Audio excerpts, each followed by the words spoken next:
Definition of atom: smallest unit of matter. Matter जो है उसका स्मॉलेस्ट पार्ट जो होता है, स्मॉलेस्ट यूनिट जो है, उसको हम क्या बोलेंगे? एटम्स। अच्छा, आप में से कोई बताएगा what is the difference between atom and molecules? Atom और मॉलिक्यूल्स में क्या डिफरेंस है? एटम और मॉलिक्यूल में डिफरेंस क्या होगा? तो देखो, इस डिफरेंस की बात करें अपन, तो smallest unit of matter, smallest part of matter is called atoms, ठीक है? और मॉलिक्यूल का डेफिनेशन क्या होगा? बिल्कुल, ग्रुप ऑफ एटम्स भी बोल सकते हैं अपने पास, मिक्सचर ऑफ एटम्स भी हो सकता है अपने पास, ठीक है? Molecules are made up of atoms, it बिल्कुल ठीक है आलोक। ये सारी डेफिनेशन अपने पास मॉलिक्यूल्स का है। मॉलिक्यूल्स क्या होगा? हाँ, ग्रुप ऑफ एटम्स बोल सकते हैं इसको अपन, ग्रुप ऑफ एटम्स। बिल्कुल ठीक है बेटा, आप सबको पता है group of atoms, right? Molecule itself made up of different atoms, बिल्कुल ठीक है कुणाल, वेरी गुड। आप लोग को सबको पता है मॉलिक्यूल्स का डेफिनेशन, ठीक है? अब मैं अगर ये कहूं कि मॉलिक्यूल जो है उसको अगर मैं ये वर्ड बोलूं कि molecule is the smallest unit of matter which independently exist in nature, ठीक है? मॉलिक्यूल का डेफिनेशन क्या बोला मैंने? Smallest unit of matter which exist independently in nature, बिल्कुल ठीक है बेटा। तो अपने पास मॉलिक्यूल का डेफिनेशन हम ये भी बोल सकते हैं कि मॉलिक्यूल जो है स्मॉलेस्ट यूनिट है, स्मॉलेस्ट पार्ट है मैटर का, जो कि इंडिपेंडेंटली एग्जिस्ट करता है। और जो एटम होता है वो भी अपने पास क्या है? स्मॉलेस्ट यूनिट है, बट वो इंडिपेंडेंटली नेचर में एग्जिस्ट नहीं करेगा, ठीक है? तो ये तो अपने पास इंडिपेंडेंटली एग्जिस्ट करता है और ये एग्जिस्ट नहीं करेगा। तो ये भी हम क्या कह सकते हैं? एटम और मॉलिक्यूल की डेफिनेशन में बोल सकते हैं। क्लियर है? एटम जो होता है, हमने कहा कि एटम को आगे हम फर्दर अपन डिवाइड नहीं कर सकते। हाँ बिल्कुल ठीक है प्रतीक,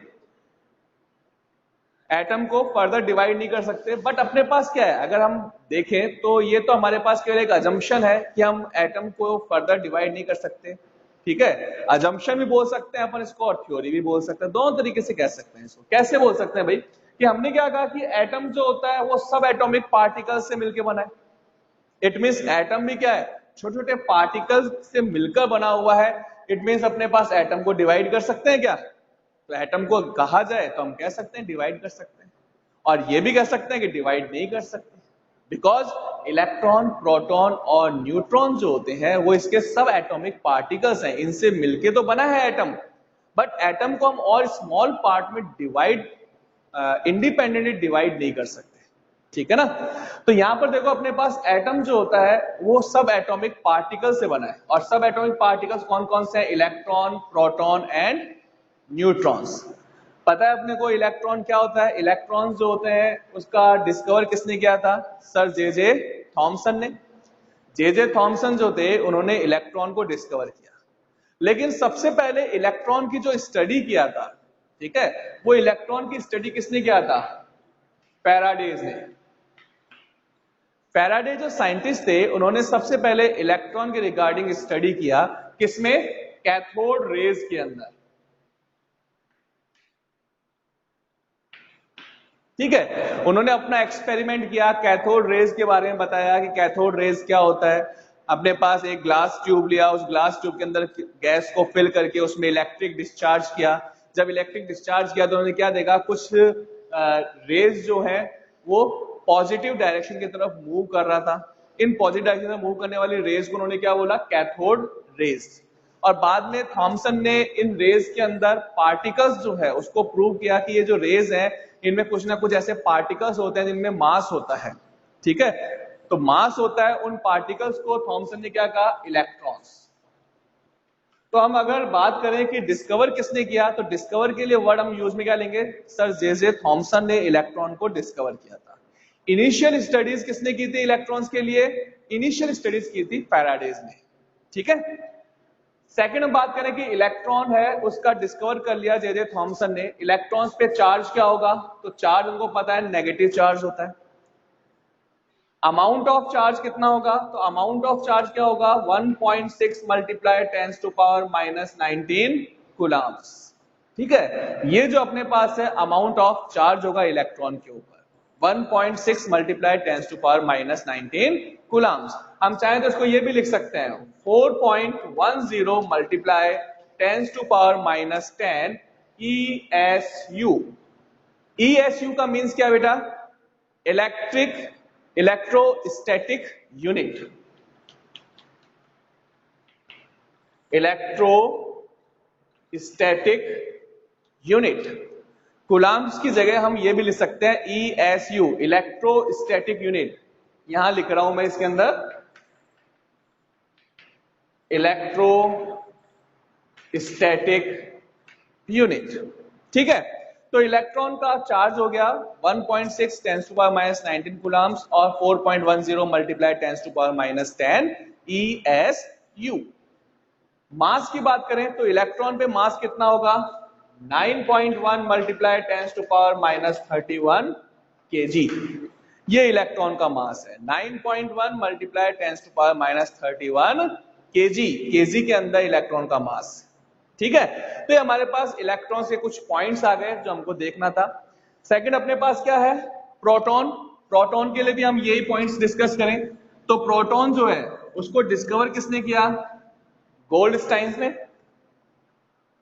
प्रोटॉन का डिस्कवर किसने किया, प्रोटॉन को, रिपीट करें, ओके। देखो electron, proton and neutron.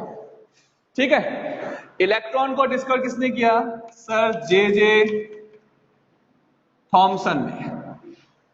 Proton को गोल्डस्टाइन या गोल्डस्टीन, ठीक, और न्यूट्रॉन को sir James Chadwick. James Chadwick. Charge की बात करें, इलेक्ट्रॉन पे चार्ज है नेगेटिव, प्रोटॉन पॉजिटिवली चार्ज है, न्यूट्रॉन न्यूट्रल, कोई चार्ज नहीं है न्यूट्रॉन पे। इलेक्ट्रॉन पे charge amount 1.6 10 to power minus 19 coulombs और 4.10 10 to power minus 10 ESU unit. Proton same charge है 10 टू पावर माइनस 19 कूलम्स और 4.10 10 टू पावर माइनस 10 ESU। और न्यूट्रॉन जो है उसपे कोई चार्ज नहीं है तो अमाउंट ऑफ चार्ज भी नहीं होगा। मास की बात करें तो इलेक्ट्रॉन पे मास कितना है 9.1 10 टू पावर माइनस 31 kg। ठीक है, इलेक्ट्रॉन का मास कितना है 9.1 multiply 10 to power minus 31 kg। Proton का मास है 1.67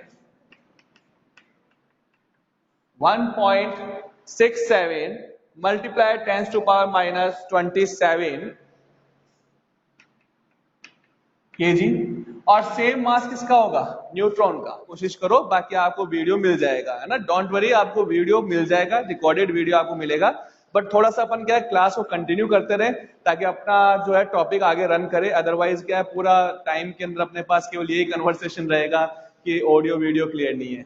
ओके बेटे, अब देखो अपने पास इसका दोनों का मास जो है, ठीक है बेटा, थैंक यू, आप लोग सपोर्ट करो थोड़ा सा, आपको मिल जाएगा रिकॉर्डेड वीडियो। तो प्रोटॉन और न्यूट्रॉन दोनों का मास क्या है, सेम मास है। आपको भी पता है दोनों का मास सेम होता है, केवल डेसिमल पॉइंट्स के अंदर आगे जाके चेंज होता है। 1.672 आएगा प्रोटॉन के अंदर, यहां पर क्या आता है 1.674 आएगा। ठीक, तो ये हो गया हमारे पास इसके अंदर इलेक्ट्रॉन, प्रोटॉन और न्यूट्रॉन की थ्योरी, बेसिक कंसेप्ट्स हैं। नेक्स्ट अपने पास है एटॉमिक मॉडल्स। एटॉमिक मॉडल को डिस्कस करें तो एटॉमिक मॉडल्स कौन कौन से एटॉमिक मॉडल्स है अपने पास। फर्स्ट अपने पास है थॉमसन मॉडल। और थॉमसन मॉडल जो होता है वो बेसिकली अपने पास केवल हिस्टोरिकल इंपॉर्टेंस है। थॉमसन मॉडल केवल हिस्टोरिकल इंपॉर्टेंस रखेगा। इसके अलावा इसकी कोई इंपॉर्टेंस नहीं है। क्यों नहीं है इंपॉर्टेंस? क्योंकि थॉमसन मॉडल बोलता ही यही चीज है। थॉमसन ने क्या कहा कि अपने पास एटम जो होता है वो सॉलिड स्फेरिकल शेप है, जिसका मैक्सिमम पार्ट क्या होता है, पॉजिटिवली चार्ज प्रोटॉन से फॉर्म हुआ है। ठीक है, सॉलिड स्फेरिकल शेप होता है एटम का, जिसका maximum part positive charge proton से फॉर्म हुआ है, और उसमें इलेक्ट्रॉन्स जो होते हैं वो एम्बेडेड फॉर्म के अंदर होते हैं। ये थॉमसन का इनिशियल मॉडल था। अब इसकी कोई इंपॉर्टेंस नहीं है, बस हिस्टोरिकल इंपॉर्टेंस है कि जो फर्स्ट मॉडल आया था वो कौन सा आया था, वो आया था थॉमसन मॉडल। अब पॉइंट ये आया कि केवल हिस्टोरिकल इंपॉर्टेंस क्यों है, इसका इंपॉर्टेंस क्यों नहीं है? क्यों, देखो इसने फर्स्ट पॉइंट न्यूट्रॉन को डिस्कस किया ही नहीं। ठीक है, न्यूट्रॉन यहां पर केवल इसने प्रोटॉन और इलेक्ट्रॉन की पोजीशन को एक्सप्लेन किया है, न्यूट्रॉन की पोजीशन को एक्सप्लेन नहीं किया कि न्यूट्रॉन कहां पर है। ठीक है, तो पहला ड्रॉबैक तो यही आ गया। सेकंड ड्रॉबैक क्या आया कि अपने पास इसने कहा कि कंप्लीट मास जो है उसमें maximum part positively charge proton है और उनके बीच में इलेक्ट्रॉन एम्बेडेड फॉर्म में है। तो उस केस के अंदर क्या होगा, इनके चार्ज जो है, इलेक्ट्रॉन जो है वो कंप्लीटली न्यूट्रल है, चारों तरफ से प्रोटॉन से सराउंडेड है। तो उस केस में इलेक्ट्रॉन अपनी खुद की आइडेंटिटी को तो क्या कर देगा, लॉस्ट कर देगा, क्योंकि उस पर कोई चार्ज रहेगा ही नहीं, चारों तरफ से प्रोटॉन से सराउंडेड फॉर्म के अंदर है, चार्ज चारों तरफ पॉजिटिव चार्ज है, तो उसका खुद का जो इंडिविजुअल चार्ज है वो तो खत्म हो जाएगा, लॉस्ट कर देगा उसको। ठीक है, तो इलेक्ट्रॉन की खुद की आइडेंटिटी जो होता है वो खत्म हो जाएगी। इसलिए अपने पास इसका केवल हिस्टोरिकल इंपॉर्टेंस है और कोई भी इंपॉर्टेंस नहीं है, इसने कोई इंपॉर्टेंट थ्योरी नहीं दिया अपने को। सेकंड अपने पास मॉडल है रदरफोर्ड मॉडल।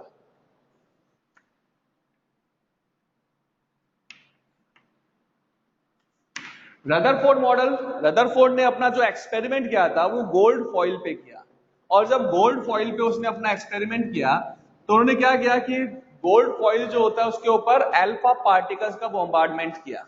ठीक है, अब अल्फा पार्टिकल्स जो होते हैं, अल्फा पार्टिकल्स हमेशा पॉजिटिवली चार्ज होता है।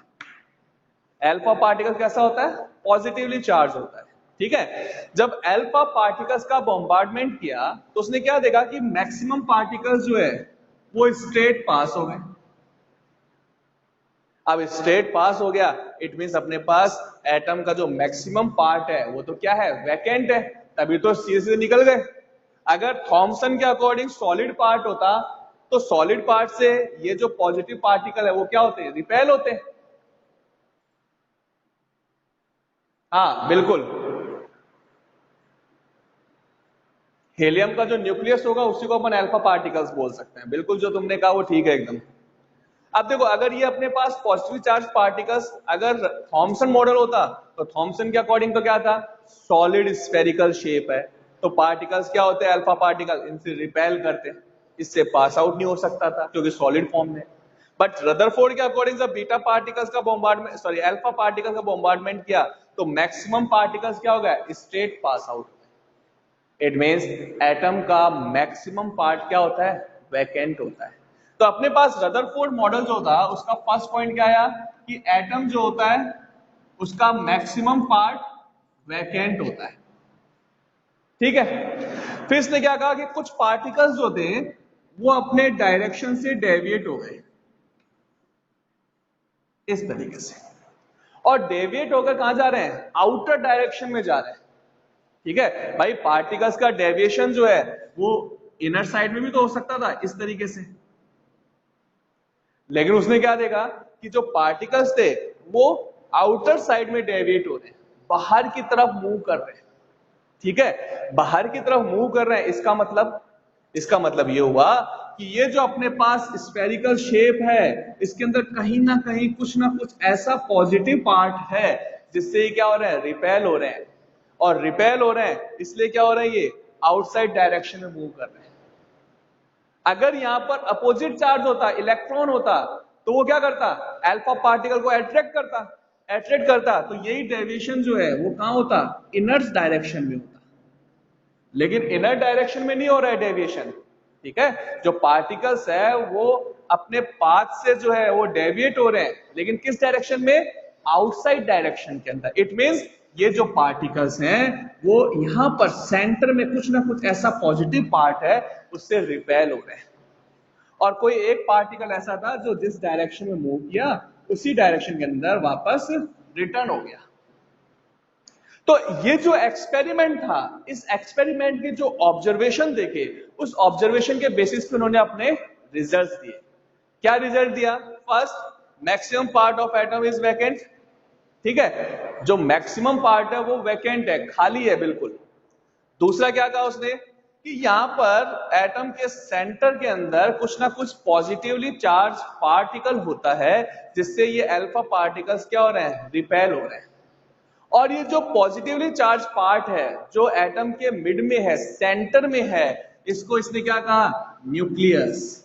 और रदरफोर्ड मॉडल का सबसे मेन इंपॉर्टेंट जो पॉइंट था वो यही था कि इसने न्यूक्लियस को डिस्कवर किया। अगर रदरफोर्ड मॉडल न्यूक्लियस को डिस्कवर नहीं करता तो रदरफोर्ड मॉडल भी हिस्टोरिकल मॉडल होता। सबसे इंपॉर्टेंट पॉइंट जो है रदरफोर्ड मॉडल का, जो इसकी सबसे ज्यादा इंपॉर्टेंस है, वो इंपॉर्टेंस किस रीजन से है? कि इसने न्यूक्लियस को डिस्कवर किया। सबसे पहले इसने न्यूक्लियस की बात की कि भाई एटम जो होता है उसके सेंटर के अंदर एक छोटा पार्ट है, स्मॉल सा एक पॉजिटिवली चार्ज पार्ट है, जिसके अंदर एटम का कंप्लीट मास जो होता है वो सेंट्रलाइज होता है। एटम का कंप्लीट मास जो है वो उसके सेंटर में एक स्मॉल पार्ट के अंदर सेंट्रलाइज होता है, दैट्स कॉल्ड न्यूक्लियस। ठीक है, तो हाँ बिल्कुल सेंड करेंगे बेटा आपको वीडियो, मैं ग्रुप पे डाल दूंगा, ग्रुप से आप लोग ले लीजिएगा अपना अपना, है ना? ठीक है, तो यहां पर अपने पास जो सेंटर पार्ट है उसको हमने न्यूक्लियस बोला, और न्यूक्लियस पे चार्ज कौन सा है? प्रोटॉन, पॉजिटिव चार्ज है। ठीक है, और पॉजिटिवली चार्ज पार्टिकल कौन सा होता है? प्रोटॉन होता है। तो क्या अज्यूम किया हमने आगे फिर कि भाई यहां पर जो सेंटर में न्यूक्लियस है, इस न्यूक्लियस के अंदर कौन से पार्टिकल हो सकता है? प्रोटॉन होगा एक। ठीक है, फर्स्ट पार्टिकल कौन सा है? प्रोटॉन, और साथ में इसके साथ क्या होता है? न्यूट्रॉन भी होता है। तो प्रोटॉन और न्यूट्रॉन दोनों न्यूक्लियस में होगा, और दोनों न्यूक्लियस में होता है, इसको कंबाइनली हम बोलते हैं न्यूक्लियॉन। अच्छा, अब देखो सबसे इंटरेस्टिंग बात देखो, तुम अगर तुम इनके ईयर्स वाइज स्टडी करोगे तो तुम क्या देखोगे कि रदरफोर्ड मॉडल के कम से कम भी तो 40-50 साल के बाद में न्यूट्रॉन डिस्कवर हुआ था। ठीक है, 40 to 50 इयर्स के बाद में न्यूट्रॉन डिस्कवर हुआ था।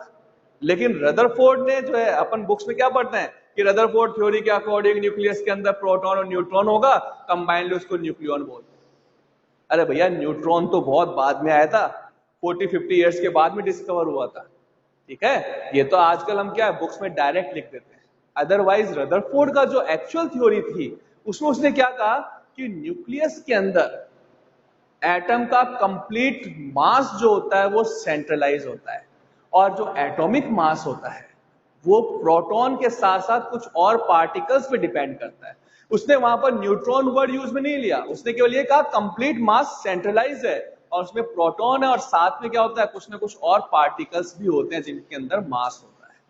और ये जो न्यूट्रल चार्ज पार्टिकल्स जो थे, इनको बाद में फर्दर जेम्स चैडविक ने क्या कहा? न्यूट्रॉन्स बोला। ठीक है, बट अपने पास केवल ये डिलीटेड पोर्शन में, इसलिए लिखना कुछ भी नहीं है, नोट्स में इनको नहीं लेना है, इसका वीडियो आप देखना समझना केवल, बाकी ये अपने पास नोट्स में नहीं आएगा, नोट्स में लिखना भी नहीं है, इनको प्रिपेयर भी नहीं करना है। अगर लिखना चाहो तो शॉर्ट के अंदर नोट्स बना सकते हो, बस ज्यादा डिटेल में नहीं जाना है इनके अंदर, क्योंकि अपना डिलीटेड पोर्शन में है इस बार। ठीक है, अब देखो अपने पास अपन ने क्या कह दिया कि न्यूक्लियस में प्रोटॉन न्यूट्रॉन होगा, उसको कंबाइनली क्या बोलते हैं? न्यूक्लियॉन्स बोल देते हैं। ठीक, अब भैया प्रोटॉन और न्यूट्रॉन दोनों की तो बात हो गई, अब क्या बच गया अपने पास? इलेक्ट्रॉन। तो इलेक्ट्रॉन को कहां घुमाएंगे अपन? तो इसने क्या कहा रदरफोर्ड ने कि ये जो इलेक्ट्रॉन बचा हुआ है, ये इलेक्ट्रॉन क्या करता है? न्यूक्लियस के अराउंड रिवॉल्व करता है। ठीक है, न्यूक्लियस के अराउंड इलेक्ट्रॉन जो है वो एक सर्कुलर पाथ के अंदर रिवॉल्व करता है। ठीक है, सर्कुलर पाथ में रिवॉल्व करता है। अच्छा देखो, यहां पर एक टर्मिनोलॉजी वर्ड जो है ना बहुत इंपॉर्टेंट है। हमने क्या कहा? Electrons revolve around the nucleus in circular path. ठीक है, हमने ये वर्ड यूज में नहीं लिया, electron rotate around the nucleus in circular path. अगर रोटेट वर्ड यूज में लेते तो हमको क्या करना पड़ता, एक स्टैंडर्ड एक्सिस जो होता है वो यूज में लेना पड़ता। ठीक है, तो यहां पर जो ओरिजिनल वर्ड जो टर्म है अपने पास वो रोटेट टर्म नहीं आती है, टर्म क्या आता है, रिवॉल्व टर्म आता है। ठीक है, electrons revolve around the nucleus in circular path. Clear है? तो ये अपने पास न्यूट्रॉन, प्रोटॉन और इलेक्ट्रॉन तीनों की पोजीशन बता दी। अब इसके अलावा अपने पास और क्या इंपॉर्टेंट पॉइंट है, तो इंपॉर्टेंट पॉइंट है रेडियस। इसने क्या किया, रेडियस ही बता दी कि न्यूक्लियस की रेडियस जो होता है वो 10⁻⁻15 मीटर की रेंज में होता है।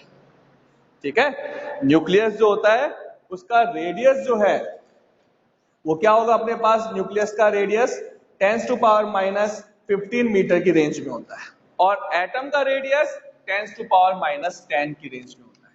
अच्छा, पता है आप लोगों को ये एटम और न्यूक्लियस का रेडियस का रेशियो कैसा होगा? एक कंप्लीट जो क्रिकेट का स्टेडियम होता है, ठीक है, स्टेडियम जितना बड़ा एटम है, और उस स्टेडियम में जो क्रिकेट का बॉल है वो क्या है, न्यूक्लियस है। ठीक है, अगर यहां पर एटम और न्यूक्लियस की रेडियस को कंपेयर करें तो इतना रेशियो आता है अपने पास कि एक कंप्लीट स्टेडियम जो होता है वो तो क्या अपने पास एटम है, और उसमें जो बॉल है वो बॉल क्या है, न्यूक्लियस है। ठीक है, तो ये हमारे पास रदरफोर्ड मॉडल की थ्योरी थी। अब बात करें डिसएडवांटेज की फटाफट, क्योंकि अपना टाइम शेड्यूल कंप्लीट हो गया। आज तो केवल सेट करने के अंदर ही कि वीडियो ऑडियो क्लियर है या नहीं है। ठीक है, तो इसमें टाइम कंप्लीट हो गया, बट नेक्स्ट क्लास के अंदर अपन कंटिन्यू करेंगे आगे इसको। तो फटाफट डिसएडवांटेज कर लेते हैं। देखो, जो रेडियस जो कैलकुलेट किया है, तो अपने पास एटम और न्यूक्लियस की रेडियस जो होता है वो स्टार्टिंग टाइम में तो हमने क्या किया था, फॉर्मूले बेस पे किया था। ठीक है, रेडियस जो है वो फॉर्मूले बेस पे किया था, लेकिन बाद में जो अभी जो प्रेजेंट टाइम है, प्रेजेंट टाइम में इनकी रेडियस को हम स्पेक्ट्रोस्कोपिक टेक्निक से जो है वो डिटरमाइन करते हैं। सबसे बेस्ट टेक्निक है स्पेक्ट्रोस्कोपिक टेक्निक्स, जो लेटेस्ट केमिस्ट्री का एक पार्ट है, एक स्ट्रीम है केमिस्ट्री की, स्पेक्ट्रोस्कोपिक टेक्निक्स। और ये स्पेक्ट्रोस्कोपिक टेक्निक्स जो है वो इतनी पावरफुल टेक्निक्स हैं जिनसे हम कंप्लीट स्ट्रक्चर जो होता है उसका स्टडी कर सकते हैं। Nucleus, electron, proton, neutron, beta particle, alpha particle, ठीक है, meson particles, neutrino particles, anti proton particles, ये सारे पार्टिकल्स जो हैं इनके बारे में, इनका मास है, इनकी बॉन्ड लेंथ है, इन सब को डिस्कस करते हैं, स्टडी करते हैं हम स्पेक्ट्रोस्कोपिक टेक्निक्स। ठीक है, तो आपके स्पेक्ट्रोस्कोपिक टेक्निक्स आएगा आगे जाके, एमएससी लेवल पे जाएंगे तब अपने पास आता है, उससे पहले नहीं आएगा। एट डिसएडवांटेज की बात करें तो इन्होंने क्या कहा, जब इलेक्ट्रॉन न्यूक्लियस के अराउंड रिवॉल्व करता है सर्कुलर पाथ में तो कंटिन्यू एनर्जी को रिलीज करता है। अब अगर इलेक्ट्रॉन कंटिन्यू एनर्जी को रिलीज करेगा तो धीरे धीरे इलेक्ट्रॉन थक जाएगा। भाई एनर्जी रिलीज हो रहा है तो थकान तो होगी उसको भी, और जब वो थकेगा तो धीरे धीरे धीरे क्या होगा, उसकी स्पीड कम हो जाएगी, और इलेक्ट्रॉन की स्पीड कम हो गया तो न्यूक्लियस क्या करेगा, अपना काम करेगा। क्या काम करेगा न्यूक्लियस, पॉजिटिव चार्ज है, इलेक्ट्रॉन में नेगेटिव चार्ज है, तो न्यूक्लियस क्या करेगा, इलेक्ट्रॉन को पकड़ के अपने पास ले आएगा, खींच लेगा उसको। ठीक है, अट्रैक्ट करेगा, बहुत स्ट्रांगली अट्रैक्ट करेगा, तो धीरे धीरे धीरे इलेक्ट्रॉन क्या होगा, स्पीड डाउन होता गया, और फाइनली इलेक्ट्रॉन क्या होगा, न्यूक्लियस में चला जाएगा, गिर गया न्यूक्लियस के अंदर, फॉल डाउन हो गया उसका।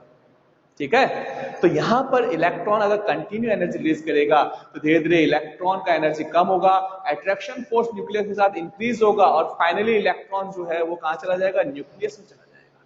तो उस केस में इलेक्ट्रॉन की खुद की जो सेल्फ आइडेंटिटी है वो खत्म हो जाएगी, लॉस्ट कर देगा आइडेंटिटी। ठीक है, तो फर्स्ट डिसएडवांटेज तो ये था।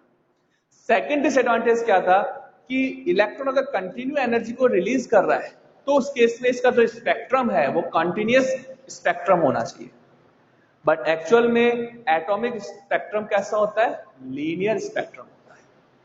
तो हम बात करेंगे स्पेक्ट्रम, कंटिन्यूअस और लीनियर का मतलब क्या है, ये चीजें हम डिस्कस करेंगे नेक्स्ट क्लासेस के अंदर। ठीक है, तो आज हमने केवल ये मॉडल्स किए हैं, जो हमारे पास डिलीटेड पोर्शन था इनको हमने केवल रिवाइज किया है।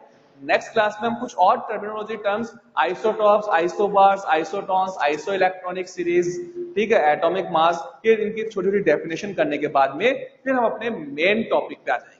और मेन टॉपिक अपना यहीं से स्टार्ट होगा, स्पेक्ट्रम के पास। ओके।